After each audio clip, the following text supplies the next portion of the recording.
Hi there! My Twitter feed used to be flooded random posts, low-effort tweets, and inactive profiles. Most of it came from unverified accounts I had followed over the years. They weren't adding any value, just cluttering my timeline. But after I removed all of them, my feed transformed. Now I only see content from active, verified users. And the quality of my feed is 10 times better. If you want to do the same, here's how to clean it up in minutes with Circleboom. First, go to Circleboom Twitter and log in with your X account. Next, head to the Followings tab on the left. Then click on All Your Following to display everyone you're currently following.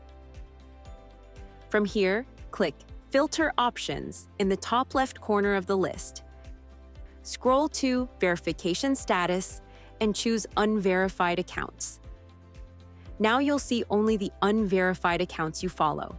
Click Select All and then hit Unfollow. That's it.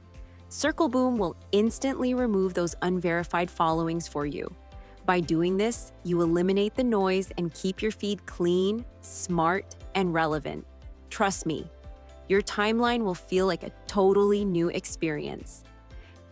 If you found this video helpful, don't forget to like and subscribe for more tips. Happy Circlebooming!